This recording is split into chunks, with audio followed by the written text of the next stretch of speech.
তিনি বাংলাদেশে গণতন্ত্র প্রতিষ্ঠার জন্য তার সর্বস্ব ত্যাগ করেছেন। তাকে কারাগারে পাঠানো হয়েছে মিথ্যা মামলা দিয়ে। এই বাংলাদেশকে কি করে গড়ে তোলা যায় বলতে পারছি না যে আমরা এখন তৈরি হয়ে গেছি, এই দেশ আমরা নতুন করে গড়ে তুলব ইনশাআল্লাহ। আমাদের নেতা তারেক রহমান সাহেব দেশ সুদূরে দিন রাত 24 ঘন্টা তিনি আমাদেরকে নির্দেশ দিয়েছেন, সংগঠিত করবার চেষ্টা করেছেন, আমাদেরকে আন্দোলনে নামিয়ে এই আন্দোলন করে এখন তিনি চিন্তা করছেন, কাজ করছেন যে এই বাংলাদেশকে কি করে গড়ে তোলা যায়। আমাদের নেতৃত্বে দেশনেত্রী বেগম খালেদা জিয়া, তাকে কারাগারে পাঠানো হয়েছে মিথ্যা মামলা দিয়ে। 6 বছর আগে থেকে তিনি কারাগারে ছিলেন।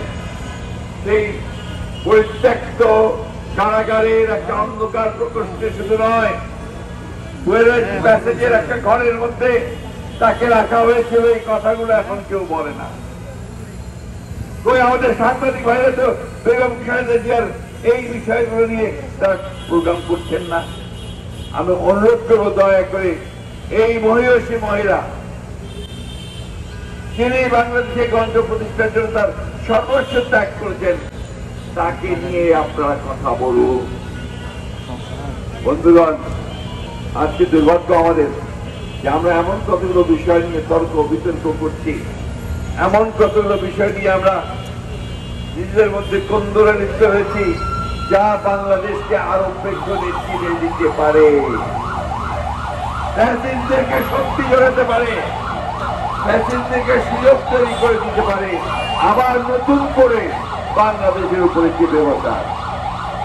আমি এই কথাগুলো এই জন্য আজকে বলছি, এখানে যারা আছে সব আমাদের সামনের সারির যোদ্ধা, তারা আমাদের ভবিষ্যৎ, তারা আমাদের ভবিষ্যৎকে নেতৃত্ব দেবে। বন্ধুগণ, আরেকটা কথা বলি, একটা কথা আছে ইংলিশে, পারসেপশন, পাবলিক পারসেপশন,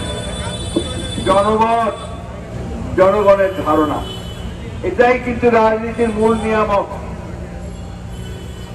জনগণ কি ভাবছে? ওই যে আমার ভাই ওখানে ভ্যানে ফল বিক্রি করছেন, অথবা আমার ভাই যে রিক্সা নিয়ে দাঁড়িয়ে আছেন, রিক্সা চালাচ্ছেন, অথবা আমার ভাই যিনি সবজি বিক্রি করছেন, তিনি কি ভাবছেন? আপনারা কি কখনো তাদের কাছে গিয়ে জিজ্ঞেস করেছেন এখন যে ভাই যুদ্ধ তো হয়ে গেল, একটা আমরা হাসি থেকে দাঁড়ালাম, এই যে কাজটি করছি, ছবি আঁকবো, ছবি লিখবো, বই বই ছাপাবো, আপনার মতটা কি? বাংলাদেশের পরিবর্তনটা কি হলো? জিজ্ঞেস করেন তাকে।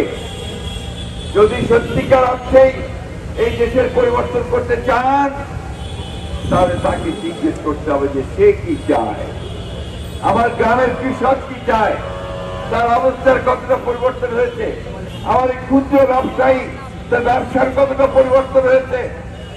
বন্ধুগণ, এই কথাগুলো বলছি এই জন্য যে আজকে এই কথা বলার প্রয়োজন এসে গেছে। এই কথাগুলো বলা খুব দরকার। বর্তমান সরকার যারা প্রতি মুহূর্তে সংস্কারের কথা বলছেন, রাজনৈতিক দলগুলোকে দোষারোপ করার চেষ্টা করছেন ইনডাইরেক্টলি, যে আমরা কোঅপারেট করছি না, কথাগুলো সঠিক নয়।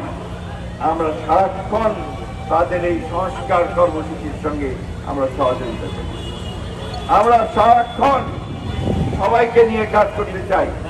কই হাসিনার বিচারের তো এখন পর্যন্ত তেমন কিছু আমরা দেখতে পেলাম না। কেন পেলাম না?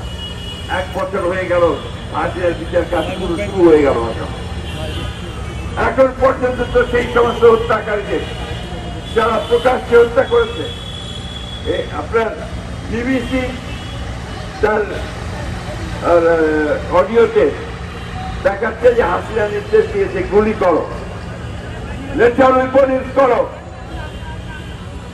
এইগুলো কেন এখন পর্যন্ত সেটা আসেনি? প্লিজ এই বিষয়গুলোকে আপনারা সাংবাদিক ভাইরা দয়া করে আপনারা একটু পজিটিভলি চিন্তা করে সামনে আসেন। আপনারা অত্যন্ত ভালো কাজ করেছেন, অনেক ঝুঁকি নিয়েছেন, আপনাদের সাংবাদিক ভাইরা অনেকেই শহীদ হয়েছে, আপনারা সবসময় বাংলাদেশের মানুষের যে ন্যায্য আন্দোলন, গণতান্ত্রিক আন্দোলন, অধিকারের আন্দোলন, সেই আন্দোলনের পাশে আপনারা দাঁড়িয়েছেন, লড়াই করেছেন। এই বাংলাদেশের ইতিহাসটাই হচ্ছে আপনার সেই ইতিহাস।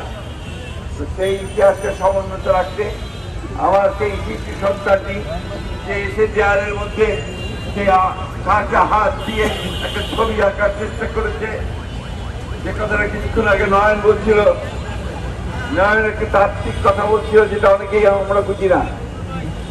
ফ্রিডম, ফ্রেটার্নিটি অনেকে বুঝতে পারি না। আসলে এইটা বহু কালে মানব সভ্যতার প্রথম থেকে মানুষ প্রতিবাদ করেছে অন্যায়। আমরা সেই অন্যায়ের প্রতিবাদ করতে গিয়েই আজকে জান দিয়েছি, প্রাণ দিয়েছি। আমি তো যুবকের অনেক নেতাকে জানি যে তারা কেউ বাড়িতে থাকতে পারতো না, পালিয়ে পালিয়ে থাকতো, এক এলাকা থেকে আরেক এলাকায় গিয়ে থাকতো। আমি তো জানি যে এর মধ্যে তারা বাবাকে হারিয়েছে, মাকে হারিয়েছে, শিশুকে, সন্তানকে হারিয়েছে, তারা দেখতে দিতে পারে না। আমি তো জানি যে তারা চাকরি পায়নি, ব্যবসাও করতে পারেনি।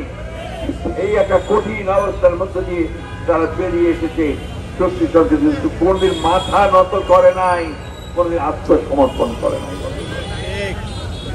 আমরা সেই দল, যেই দলকে নিয়ে আমরা গর্ব করি। কেন? যে আমাদের দলের প্রতিষ্ঠাতা শহীদ প্রেসিডেন্ট জিয়াউর রহমান এই দেশের স্বাধীনতার ঘোষণা করেছিলেন, যুদ্ধ করেছিলেন।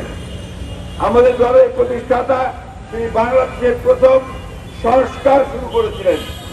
শেখ মুজিবের একদলীয় শাসন ব্যবস্থা থেকে তিনি বহুদলীয় গণতন্ত্র নিয়ে এসেছিলেন। তিনি প্রথম অর্থনীতিতে তিনি সংস্কার শুরু করেছিলেন, গার্মেন্টস শুরু করেছিলেন, তিনি বিদেশে রূপায়ণ শুরু করেছিলেন।